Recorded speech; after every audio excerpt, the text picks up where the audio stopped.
welcome to Ask Win, everyone.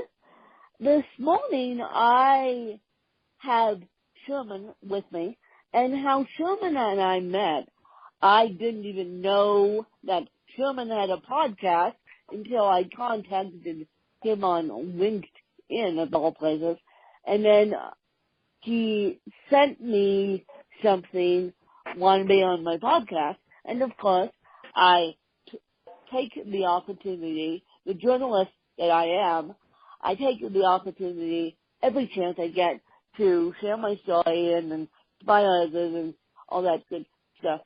And so I walked into this experience not knowing anything, not knowing the platform, thank you very much, Anchor, which I'm new to Anchor. My podcast is now in Anchor / in iTunes / in Google Play. So, you guys, I now have 2 podcasts. Thank you very much, Anchor. So I'm going to let Sherman take it away and explain what he does. But first, I have a question for him. And my question for him is, as you guys know, I'm exiting slowly but surely the education field. I just said to my boss, I'll quit in 5 years. That's it.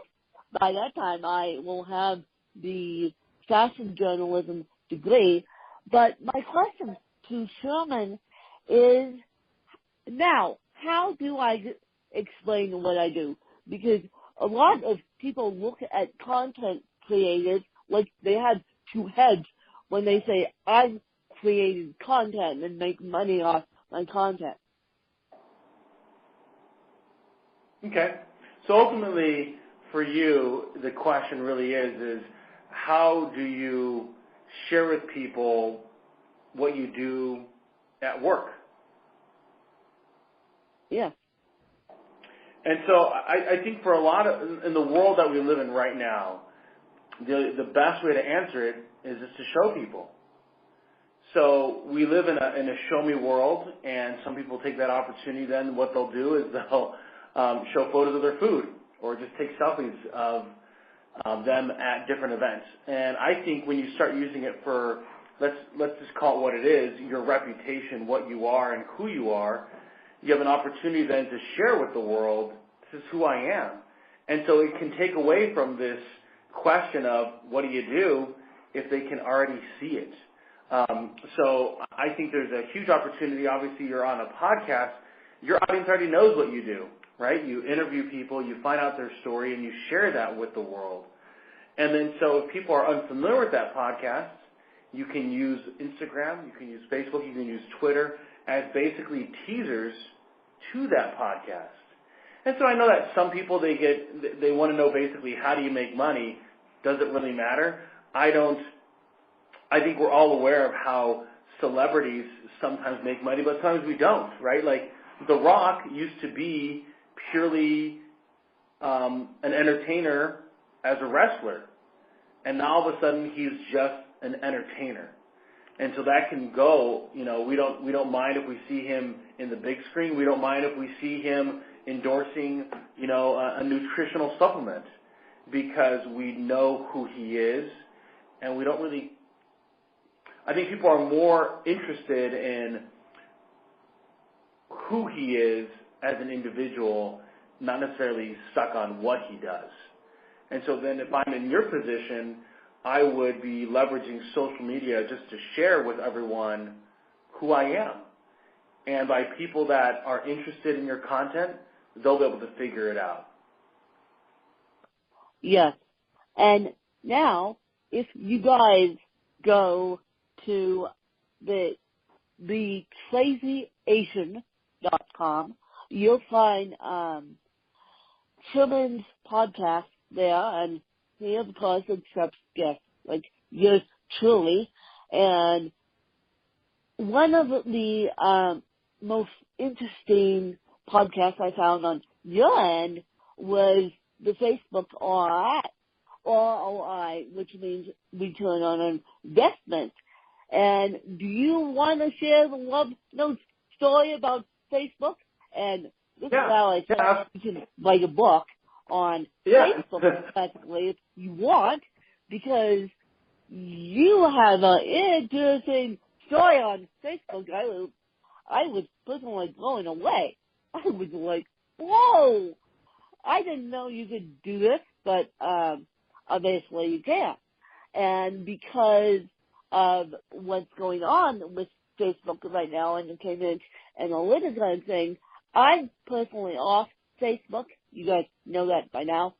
And so you can't find a piece of me on Facebook. And I had a little addiction to Facebook, but there wasn't any Facebook Anonymous where I could go and cure my addiction. So I just decided to take it off my phone, and then when Cambridge Analytica that I deleted my account, and that's a long story. But I wanted to have Sherman share the Facebook Love Note story. All right. Well, thanks, Lynn. Number one, thank you so much for letting me be on your podcast and share some thoughts. When it comes to my experience on Facebook, we'll have to just rewind it back to 2014. I was a single father, 3 sons, ages 10, 8, actually 9, 7, and 4. And I moved from the Milwaukee area, which has a population of about 1 million people, kind of the greater Milwaukee area, up to central Wisconsin, which is, if you take the entire county, which is just massive, it takes probably about almost 45 minutes to drive about 75 miles an hour across it width-wise. It's huge. And there's about 134,000 people scattered throughout this entire county. So the small community that I ended up moving into has about 60 to, I think if you kind of count everybody all in, if you get basically a 10-mile radius, you get to about 100,000 people. So I just moved to this rural area. That's the easiest way to describe it. And I, single dad. You're trying to do all that you can for the boys. I have 3 sons, now 4, and at the time, you're just, the likelihood of meeting someone is just very small. Then you add on top of it, I moved to a new community, a very small community, and so a buddy of mine, for the longest time, I was a single dad for almost 6 years. Over those years, he's always encouraged me to reach out to his sister-in-law. And I was like, it's just, thank you, but, it's not kind of in my realm or anything like that. And so in 2015, ended up breaking up. I got dumped. Let's be honest, that's how it was. By my girlfriend at the time. She was going to med school, and it just, the distance just didn't make a lot of sense. And so it was the right decision. And so it was around that time that my buddy's like, hey, I really think you should reach out to my sister-in-law. And so in 2014, when I moved here, that summertime when my boys, so I have them the majority of the time, and then just for 7 weeks they'll go and visit my ex-wife, their mom. And so I'm a single guy, and so I visit my buddy and out in the D.C. area, and I'm introduced to his sister-in-law. And no sparks flew. It wasn't love at first sight, but we talked. We had a conversation. She had just graduated from college, and then I go back home. She's actually from the Marshall Islands. So if you were to look that up, it's basically the middle of nowhere. If you and I wanted to fly there right now, you would fly into Hawaii from wherever you are, and then from Hawaii take about a 4.5-hour, 5-hour flight southwest to the Marshall Islands. And there's really good odds that it's going to be on a Tuesday, Thursday, or Saturday because they don't fly out every single day. And if you Google Map this, it's basically the shape of a crescent. It's just a very interesting place. Anyway, so she ends up going back home, is working, and so finally my buddy's like, just reach out to her. And so in 2015, a year later after we met, I just, add her as a friend. And of course, my buddy reaches out to his sister-in-law. Her name's Melody, and says, "Hey, so you know, my buddy's going to reach out to you on Facebook." And so a few days go by, and I don't think much of it, right? Because just you're adding a friend on Facebook, and then she accepts, and then we just start communicating, like, "Hey, what's going on?" And all of a sudden, it goes from like a 30-minute conversation to about a few hours, and this is all through Facebook Messenger. And just because of the spottiness of the internet, for the first 2 weeks, all we did was just message back and forth on Facebook Messenger. And then I remember having a Skype phone call with her, and I was totally nervous, and I don't know why I just was, just because, we've been talking for a long time, and we were spending hours on Facebook Messenger, and we're just talking, and things, conversation's still flowing, and then next thing you know, that was in June, and then in August, I said, "Look, we're spending hours. We're talking several hours a day on Facebook Messenger, Skype, video calls, when the internet was a good connection." And then finally, she rolled the dice, and she flew out here, took the 24-hour flights, the 3 various connections. God. I drove 3 hours to go pick her up all the way in the Twin Cities, and we still got along for that week. Either it was me the most amazing week or the most awkward week. And lucky for us, it was awesome. And then she went back to the Marshall Islands. She's working in hospital administration. And then I'm like, you know what? If this thing has any teeth, you got to come out here. We got a date. And so January of 2016, she comes out here, lives at a buddy of mine in their basement. So we're able to date and get to know each other better. And lo and behold, basically a year from when I first added her as a friend, we got married. And last year, in 2017, we had our son together. Ay. So you went from a virtual relationship to obviously a real, passionate relationship. And this is my next comment. These dating apps work, but they, once you take it offline, it's even better. And so if you guys are trying the dating apps, take it offline and make sure you like the person, because they can hide behind a computer screen like there's no tomorrow, and they can hide behind what they think is their, I'll just call, a computer personality, and you won't even know their true likes and dislikes until you take it offline. So, very true. And so if you had to be educated by anyone, who would it be and why, and what would you ask them? And then it can be inside or outside your field. That's a great question. So if I could learn from someone right now, at the top of my head, one of the guys that I idolize is Sam Walton. And one of the first questions I'd ask him is, the face of Walmart today, is that what you envisioned it would look like? And what would he be pleased about where Walmart is today?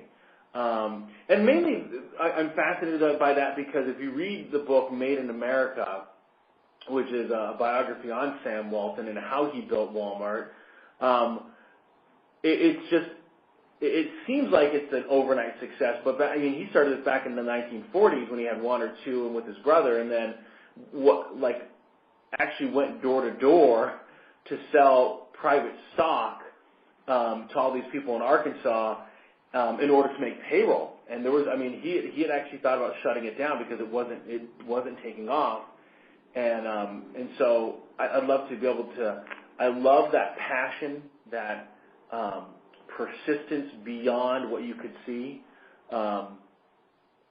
Another person that I would love to be able to just talk to is Phil Knight, or Buck Knight, as he's nicknamed, and he's the one that started Nike, and a phenomenal book called Shoe Dog, where he tells his own story.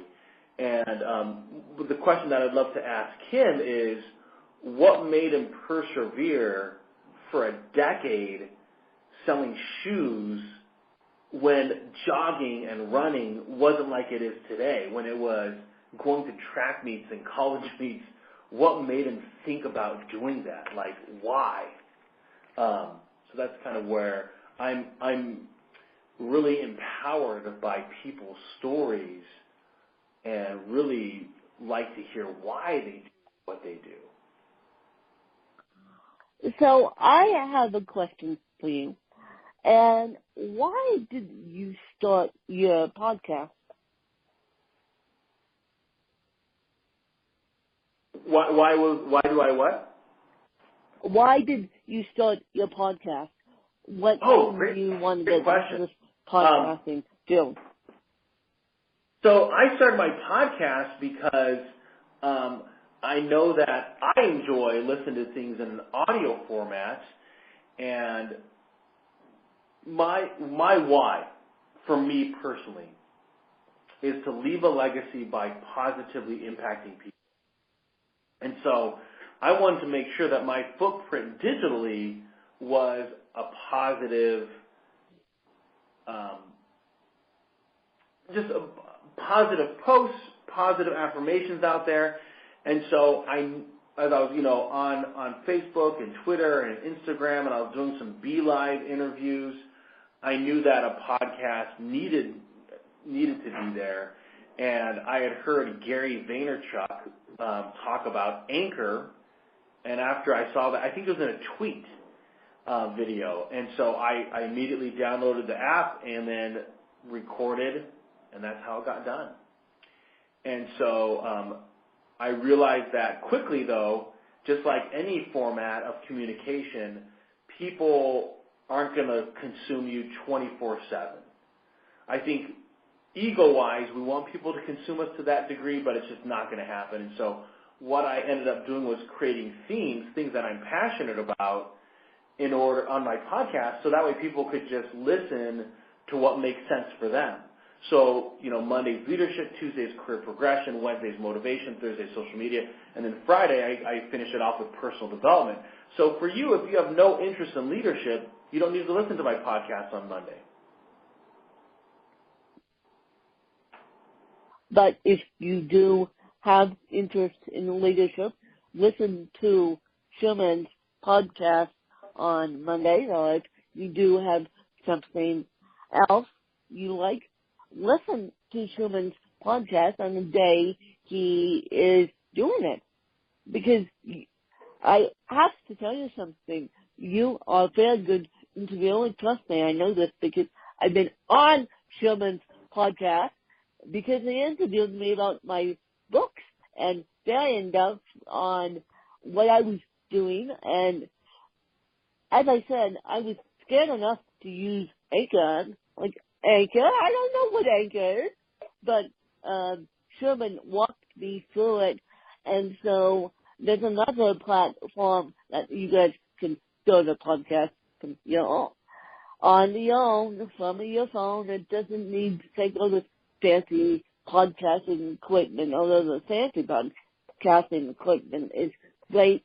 But Sherman and I did it from my bedroom with a pair of Apple headphones. We're doing this now, and I actually interviewed someone on Anchor. You can actually find co-hosts on Anchor simply by tapping find a co-host to speak about something. So you'll hear one of my interviews on my own podcast, Anchor/W Talk, be interviewing someone, and I saved it and did all that. So Anchor's an easy way to get into podcasting. You got it. Now, Sherman, do you have any questions for me, or did we talk about enough on Crazy Agent that you would recommend people go listen to that one? Yeah, great question. I'd say right now I get a lot of, I do some business, ask me anythings, and a common theme that comes out of that for a lot of people is they ask a lot of questions that if you really take it down to, they're trying to figure out what to do. And I tell a lot of people this, and this because I'll go to local colleges and I'll help people interview. I'll go to even the job center and do some mock interviews for people. I'd say one of the things that people need to understand in today's world is that it's okay to do something and figure out you don't like doing it. And so it's going to be very, very uncommon in today's world where you're going to work at one company and you're going to be allowed to progress that's comfortable for you. So a lot of people get stuck on trying to find the perfect job or the perfect company or the perfect role, and it doesn't exist. The perfection in our employment just doesn't exist. And so people need to understand that it's okay to go work at this one company, learn a few skills, and then to either move to a different department or move to a different company, and that's going to be the very normal. I know even 20 years ago it was said that you're going to change your job or your company 7 times. And I'd say for a lot of people, it might be closer to maybe a dozen now and going into the future. And that's mainly because we should be doing what we want to be doing and not be at the mercy of someone else taking control of our career path. And so the moment that we can accept that, we start moving in a different direction. The other thing that I would say in that thought process is I think a lot of people should be having a side hustle. So there's a lot of people out there that work at a particular company just to take care of their necessities. Understandable. We all have bills. We all have things that we want and need right now. And so, but is there something that we're super passionate about that we should have on the side? So, for example, if you're really into fitness, I would have maybe you're coaching one person a month in health and fitness, that you're able to showcase your passions, you're able to stay in your passions. I recently sat down with someone that works at a construction company in the front desk. That's her role, the front desk administrator. And on the weekends, though, she is booked solid singing in a band. And she's been singing in a band since she was 9 years old. It's been about almost 40 years that she's been in a band. And does it translate to huge amounts of money? Not at all. But she loves it. So come in the summertime when there's a ton of festivals and she's playing at amphitheaters outside and she's playing at bars and she's singing all over the central Wisconsin area, she has her passion. And so if this construction company ever says, you know what, we can't stand you anymore, or we got bought out and your job's eliminated, or guess what, you're fired, and if she wants to go all in on her passions, she's been doing it for 40 years. She's got connections. She's got a network. She's got locations. She can easily delve into that. And so I think it's a huge opportunity in the world that we live in now that we can work full-time and have a side passion that we're running, and that if we ever want that side passion to be even bigger, we can. And I think that's going to be a huge opportunity for people going forward. And I think based on the ability to do work from our cell phones, I think it's a huge opportunity for a lot of people. No, and I definitely agree. And unfortunately, I just realized that I've had 2 jobs in my lifetime. This would be my second job. I've been lucky enough to get a new job that believes in me deeper than the first job did. And I believe that I was fired. Also, it was back in 2009, you guys. So I had the boss from hell from 2009 to 2010. sick. I wanted out of that job so that I will never, ever, ever, ever, ever, ever go teach in the public school again. That's how bad it was. And luckily, my job is very supportive of this podcast and very supportive of my books and very supportive of me as an individual. So when you start a side hustle, and they're also very supportive of my journalism program, not so much in the result of the journalism program, aka me leaving because they love me so much. I think I have a good problem. They love me so much that they don't want me to leave. But I'm leaving because of the paycheck. I'm not leaving because of the kids. I'm not leaving because of the admin. I'm leaving because of the paycheck, and that has nothing to do with cerebral palsy. But my point being, and Sherman said, it's fine to start a side hustle, but just be conscious of your employer. Make sure that your employer is okay with your side hustle. And I said to, I brought my boss and I brought one of my colleagues on this podcast, so they know I have a podcast, and they know I write books, and they know I'm in a journalism program. But I was talking to Arthur last week, who also has a podcast called Bestseller Experiment, Mark Stay. And I said, look, did you talk to your boss? And he said, yes, I did before I started the podcast. So you may have to do a little finagling around your workspace to start that side hustle, just saying. And I know a lot of 2019 graduates are coming out of college. Some want full-time jobs. Others do not want that full-time job. And I certainly don't want that full-time job. I want to be a content creator, and people know that. But just be aware, if you want to start a side hustle, you may have to talk to your employer. And Sherman, before I let you go, what's the best advice for those who want to start a side hustle but need to talk to their employer? Oh, great question. So I think a lot of people, when it comes to their full-time job, need to have strong relationships with their employer in order to let them know that, hey, this is something that I'm very passionate about. I just wanted to give you the heads up that I'm fully committed to working with you. At the same time, I want to be able to share something that I'm very passionate about, the hobby that I'm involved with, and I want you to be aware of it. And that way they don't feel like you're all of a sudden doing something on the side.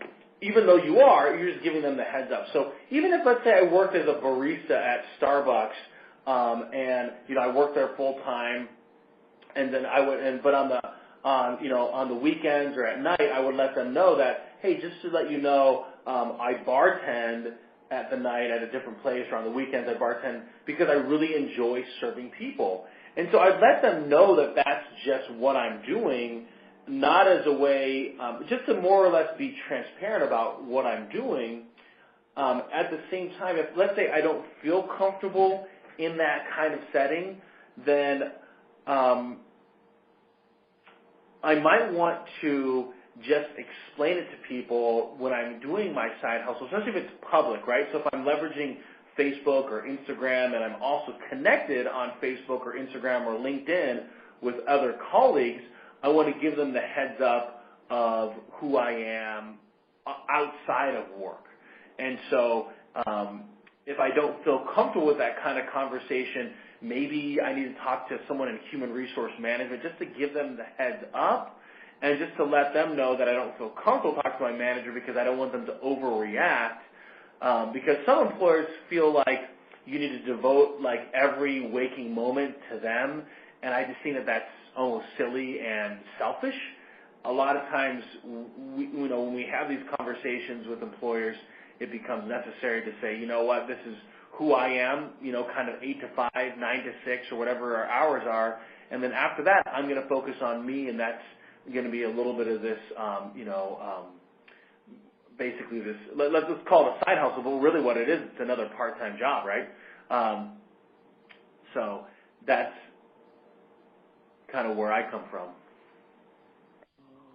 But my question is to you, Sherman, and I went straight to my boss. I didn't even go to the HR department because HR department and mine included is not the happiest person on the planet. I don't know what's wrong with HR department, and if you have a happy HR department, good for you, but mine scares me a little bit, and now people know my true feelings about my HR department, and this is in private school, so I went straight to my boss. But what if you are scared to talk to your HR department or even your boss? What do you do then?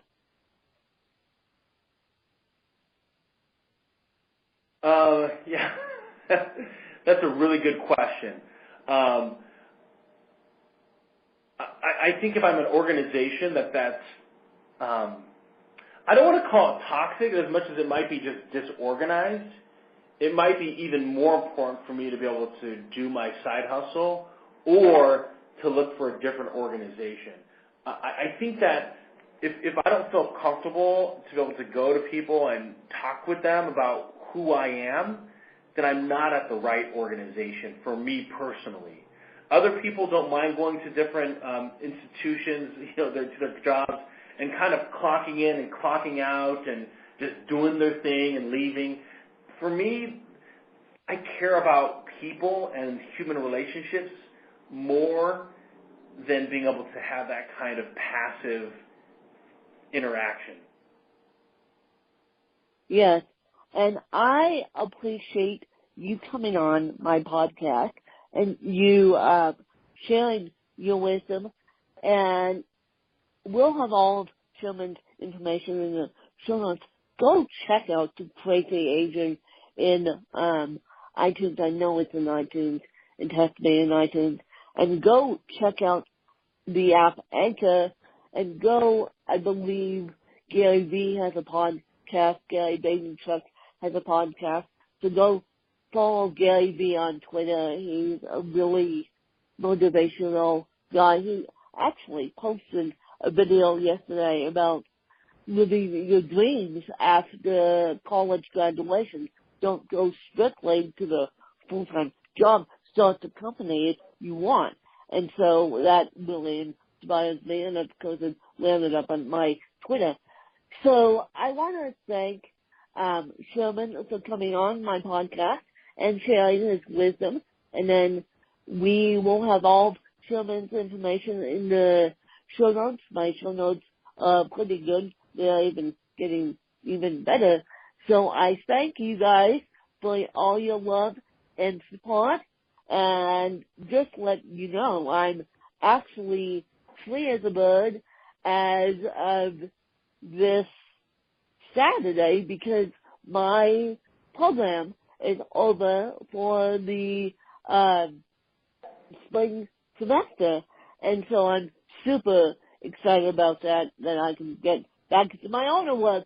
Plus my day job is over for the summer, so I'm super happy about that. So you may find a happier host, i.e. me, on this podcast because I don't have so much stuff going on.